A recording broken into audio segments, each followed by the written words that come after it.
Hey everyone, good morning, good afternoon, good evening, based on whichever time zone you are joining us from. I welcome you all to this breakout session at .NET Conf. I hope you and your family are staying safe and healthy and you are having a great time in this conference. If you are watching this session on demand, I welcome you as well. My name is Vaibhav Gujral. In this breakout session, we are going to talk about Azure Static Web Apps. We will see how we can build and run a Blazor app in an Azure Static Web App, and also how we can power our app with an Azure function-based API endpoint. Before we get started, I would like to quickly introduce myself. My name is Vaibhav Gujral. I'm based out of Omaha, Nebraska, currently working for Kivit Corporation.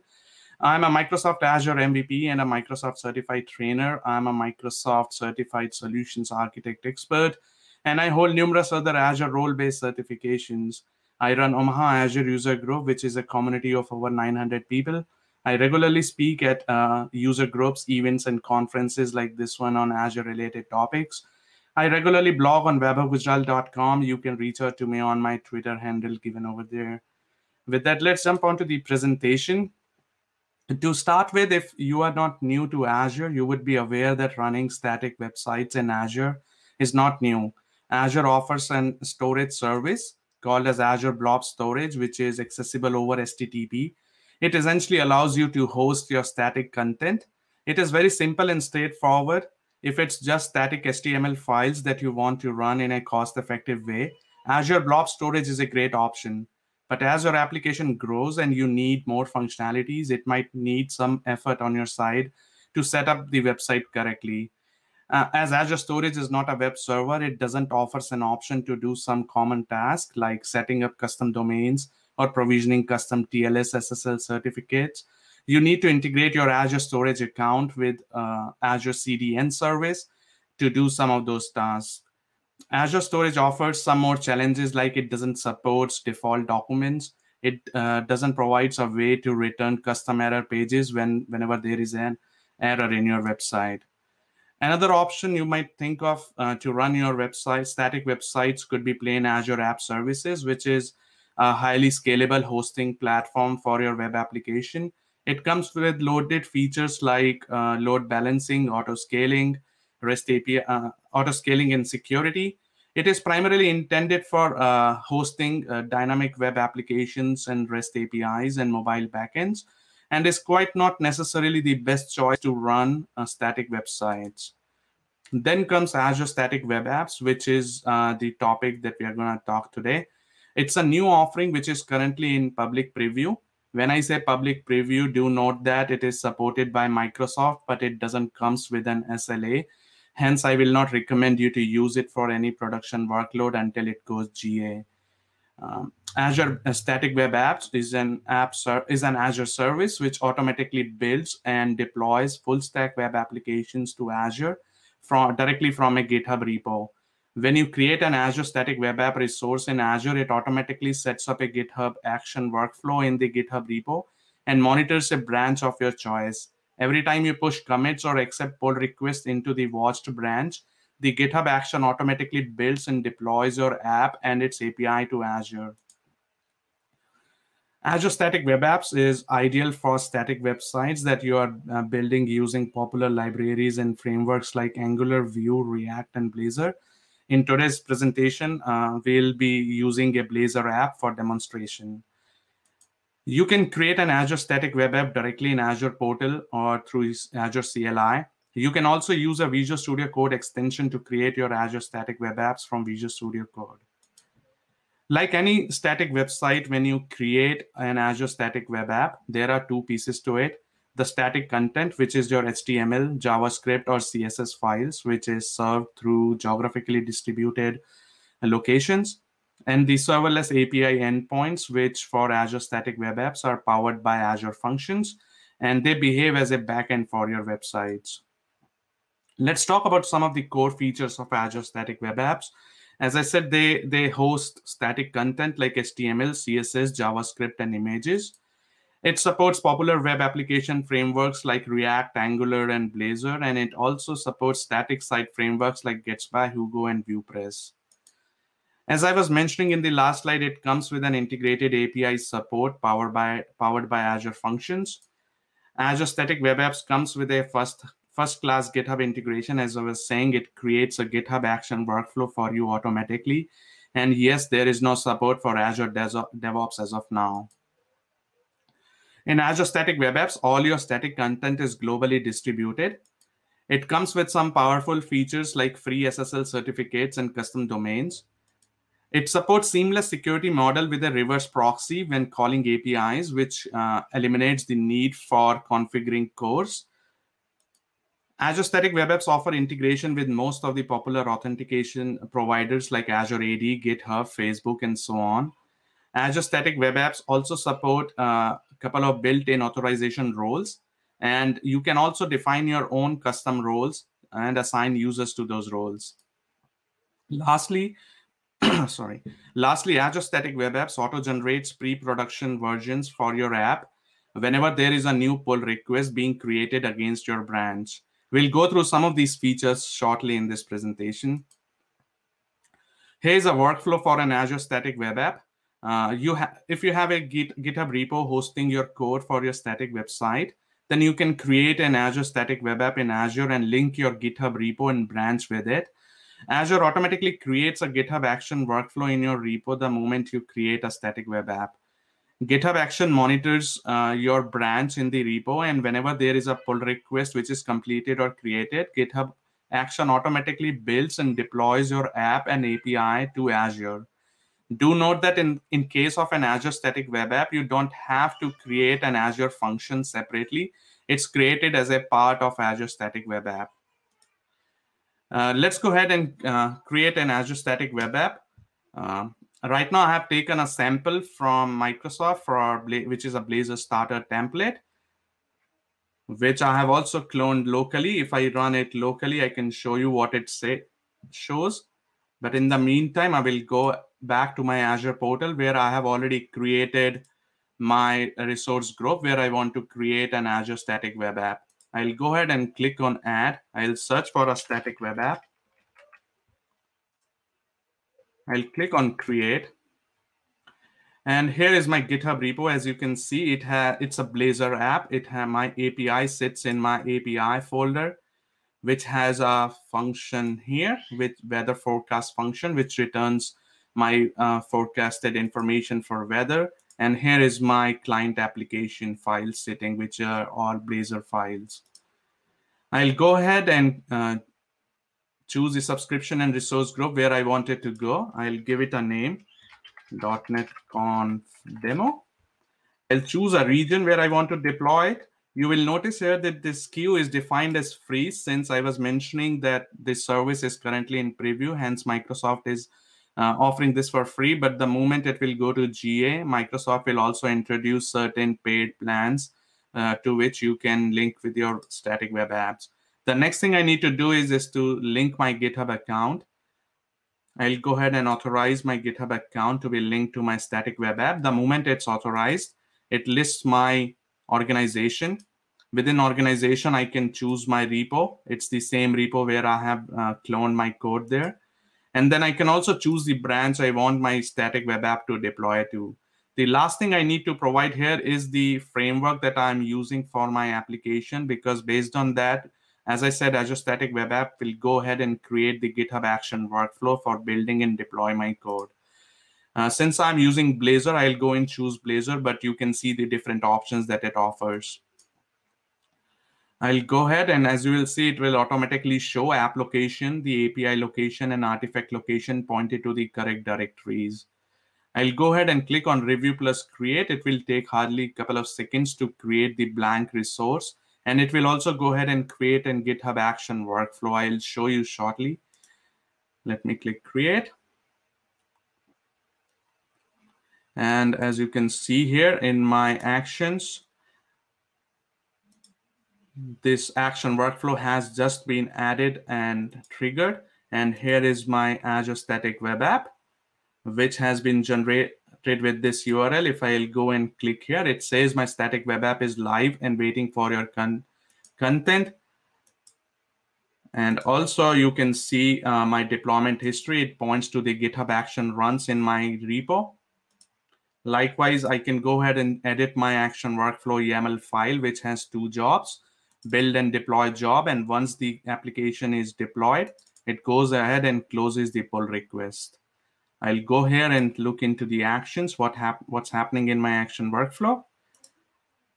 As you can see, I was showing there are two jobs, build and deploy and close pull request. As you can see, my build and deploy job is in progress. Once this is done, my code will be deployed to the Azure Static Web App. And this just don't only deploy my static content, but it also deploys my API, which is a function. Oops.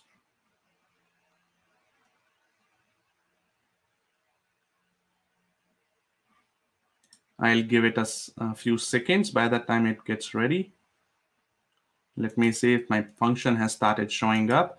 So any function or any API that I create using Azure Function as part of my static web app shows under the Azure Static Web App blade under the Functions tab. Let me see if it is being deployed.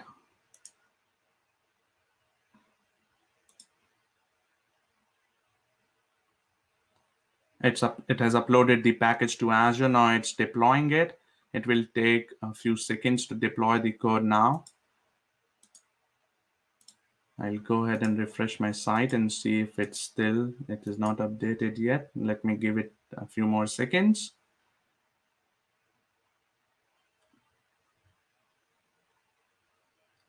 And to reiterate, this workflow I have not added. This was added by Azure. And if I will go ahead and I can show it to you under code. This directory, and within the directory, the YAML file which holds my workflow was added by Microsoft, and looks like my application has been deployed. I'll go ahead and refresh it, and here's my Blazor starter app which is running. Here's a counter which works fine. Here is my fetch data view, which is fetching the weather information from my function. I can go ahead in developer tools and show that it's calling my function. I'll go to the network tab and I will refresh. And as you will see, it's calling this API running within my Azure Static Web App, which is the same as the function that you have seen here. Here's the weather forecast. And if you want to have a look at my code, here is the function, weather forecast function, which returns the data that I'm displaying over there. And these are my static pages. You have just seen how easy it is to create an Azure Static Web App. Let's look into some more concepts. The first thing I want to talk about is API support. In the demo, I did show an API endpoint based on Azure Functions, which gets deployed with your static content. Though it is powered by Azure Functions, there are certain limitations that you should be aware of. To start with, the API route prefix for your endpoints must be API. Secondly, API must be a JavaScript, TypeScript, C# or Python as Azure function. Next, if you are defining route for your API functions, it only supports redirects and securing your routes with roles. We'll talk about routing in next slide. And next, the Azure function supports many triggers for if you are creating an Azure function resource, you will be aware of that. But when you are using Azure function-based API endpoints with Azure Static Web Apps, it only supports HTTP trigger.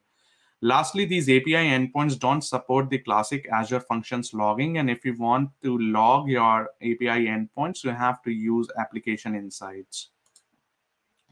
Let's talk about how routing works in Azure Static Web Apps. You can define your routes for your static web app as an array of rules in a file called as routes.json, which should sit in the root of the build artifact directory.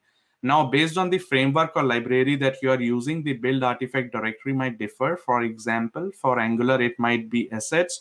For React, it might be public. And for Blazor, it will be www root. Routes in static web apps lets you define two things: backend routing rules and authorization roles. The backend routing rules define how your requests are routed, and the authorization roles define the user roles. The rules then the rules that you define in routes.json are executed in the sequence as they appear in the array. So do note that the sequencing of your rules in the file is important. Next, each rule defined in the routes.json file can have one or more of the listed properties. To start with, the route property defines the route pattern that is requested by the caller. For example, in the demo that I have taken, it was /fetch data for my fetch data view. Serve defines the file or path that is returned from the request as a response. Allowed roles, as I said, defines the array of role names. And once we define allowed roles array for a route, it restricts the route to the users belonging only to those roles. Lastly, status code defines the HTTP status code returned as a response for the request. Now, once you have defined your authorization roles in routes.json using allowed roles array, you can use a feature known as invitations to associate users with the roles. The users can be authenticated against the supported providers like Azure Active Directory, GitHub, Facebook, Google, and Twitter. Azure Static Web App supports two built-in authorization roles, anonymous or authenticated. As the name suggests, by default, every user belongs to built-in anonymous role, and all logged-in users are members of the authenticated role. You can assign authenticated to all allowed roles property that we discussed in the last slide to restrict a route to only authenticated users. And like the built-in roles, you can also define your custom roles, and there is no defined rules that govern those role names. Many times you need authentication related user data as well in your application. Azure Static Web Apps offer a direct access endpoint, which is a utility API that exposes user information. The API is exposed on /.auth/me endpoint. Here's an example of the routes.json file. As you can see, there is a route /profile to which all the authenticated users have access to. And here authenticated is a built-in role. Then there is a route customer/contoso to which only two custom roles, administrator and customers contoso, have access to. Likewise, you can also define the content that needs to be served on each route request. For example, for the route /calendar/star, it returns calendar.html. Do note that it does supports wildcard characters as visible in this example. You can use platform error overrides array to redirect users to custom error page in response to those errors. For example, if the error type is not found or 404, it returns a custom 404 error page. Lastly, you can also define the response headers in the MIME types associated with your routes. Last but not least, as I mentioned earlier, that Azure Static Web Apps generate pre-production environments for every pull request created against your branch. These pre-production environments in Azure Static Web Apps provide a full-flash staging environment. When a pull request is created against a branch that the action workflow watches, a pre-production environment is built where you can test your changes before pushing your changes to production. And then once you merge your pull request to your main branch, the changes are merged to the production environment and your pre-production environment is deleted. Microsoft documentation says that multiple pre-production environments can coexist at a time, but since this service is currently in public preview, it only supports one pre-production environment. Be aware of the fact that staged versions of your applications are currently accessible publicly by their URL, even if your GitHub repo is private. Let's go back to our demo to see a few more things that we just discussed. So I'm in Visual Studio now. In my code, I will go ahead and create a new branch out of my main branch.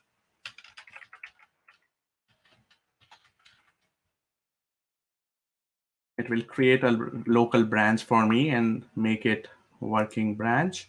I will go ahead into one of my pages. I will go in index.razor. Instead of hello world, I will say hello.net conf. I will click on save. And then next thing I'm going to do is I will go in the www route directory. I will open routes.json. You will see it has a route defined here, which returns back index.html for every request with a status code of 200. Since I mentioned in my presentation that a route that you define in your routes.json are executed in sequence, I'm going to add a new route before my generic route. And for fetch data, I'm going to return fetch data.html, which is one of the files I have, which one of the views in my application, and I only want it to be visible to certain users. I will add an array of roles that I want to give permissions to.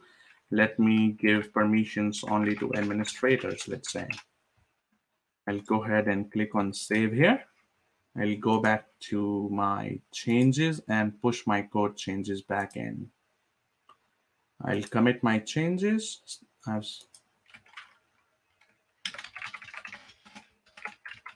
Changes to the project. I will commit those.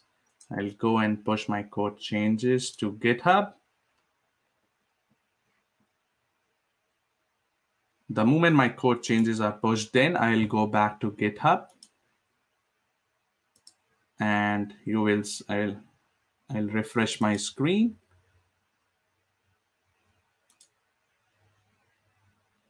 As you will see, it says that there is a recent push for my temp branch. I'll click on compare and pull request. I'll see my changes. I have made 2 changes, one in the view and one in the routes.json file. I'll go ahead and create a pull request. The moment I have created a pull request here, you will see there is an action which gets triggered based on my temp branch, which executes the same action workflow that I have shown earlier, build and deploy job. I'll go back to the Azure portal, and here is my Azure function static web app that I have created earlier. This is the function that I had here. The next thing I'm going to show is environments. What is going to happen here is the pre-production staging environment that will be created based on the branch that I have created. It will show up in few seconds. But before that, I also want to go ahead and invite a user to my application so that the user can access. So I'll go and click on invite. I can choose any of these provided authentication providers. For the time being, I'm going to use Azure Active Directory. I'm going to add myself. I'll leave the domain as is. I'll go ahead and add the role. If you remember, I have provided administrators. I'll copy this just to be double sure and paste it here. And I will generate it. It generates an invite link. Since I have already logged in through this live account, I'll go ahead and click on that. It will ask me to grant consent to that application so that my user account should be able to connect to it. And it lets me in. I'll close that window for now, and I'll close this. I'll go ahead and refresh this. Now you can see that a user identity has been added here, which is linked to an Azure Active Directory. And you will see that it has been assigned 3 different roles, where anonymous and authenticated are built-in roles, and administrator is a custom role that I have added. Let me go back to my workflow and see where it is, if it is deployed. It is still updating. Let me go back to Azure portal in environments and see there. You see that it has created a new staging slot for me, which has the title same as my pull request, and it is linked to the temp branch. It is right now uploading. And you can see the status has become ready as my workflow would have been completed. I'll go ahead and click on browse. And you will see that it has my latest changes, hello.NET Conf. Next, what I'm going to do is I'll go back here. My workflow was completed. I have tested my change. I'm going to go ahead and approve my pull request. I'll merge my pull request so that my changes can make to production. So what happens again is now it will merge my changes to master branch. So it will trigger my workflow twice. It will go ahead and promote my changes from my temp branch to main branch, as well as it will go ahead and delete that staging slot. I'll go here and refresh here and see if it has started deleting it yet, and not yet. Once it's done the last demo, if time permits, I'll show you if I have still got access to that site or not. By the time this gets completed, I will go here and show you one more thing.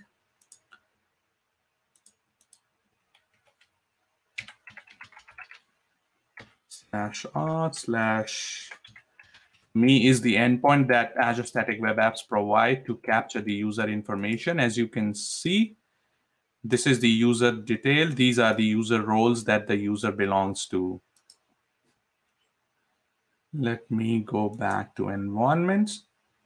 You can see that the status is deleting here now. It's deleting my staging slot because it is promoting my changes to the production branch, production slot. Let me see the one of the task is completed where it is deleting the pre-production environment.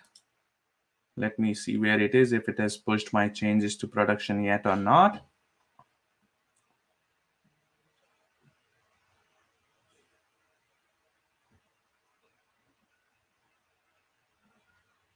It is still going on.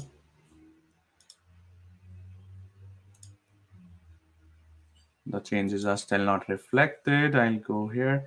Likewise, you can also go ahead and add a custom domain that you own to your static web app. If you own a domain, you need to get a CNAME entry added in your DNS server. Once you have that added, you can provide your custom domain here, and you should be able to validate your custom domain here and add it to your website. And since this is a resource, in Azure, you can actually apply all the Azure RBAC policies as well to this resource. Let me see if these changes are completed. This is complete. Let me go and see if my changes are pushed here or not. You can see, and since I'm logged in into this, I am able to fetch the data. Oops.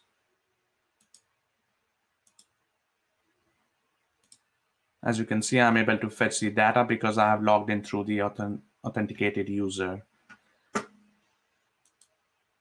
Here's the extension for Visual Studio Code that lets you create Azure Static Web Apps within Visual Studio Code. And whatever I've shown you in Azure Portal, you can do it in Visual Studio Code as well as Azure CLI. That's pretty much I wanted to talk about Azure Static Web Apps. Here are some links that I have used for my presentation, and I hope you will find these helpful. I have listed the GitHub starter template link as well, from where I have taken the application, and the link to the documentation for Azure Static Web Apps and the Visual Studio Code extension. With that, I conclude my presentation, and I would like to answer as many questions as time permits. Otherwise, thank you so much for joining. Pavid, thank you so much for taking the time to present to us. We're unfortunately right at time. There's only one question. So what I recommend you do is go to Twitter, look for the hashtag, #.NetConf, and you can answer it there. And you can start the conversation there. But thank you so much for taking the time to present and share your talent with us. All right. Thanks so much.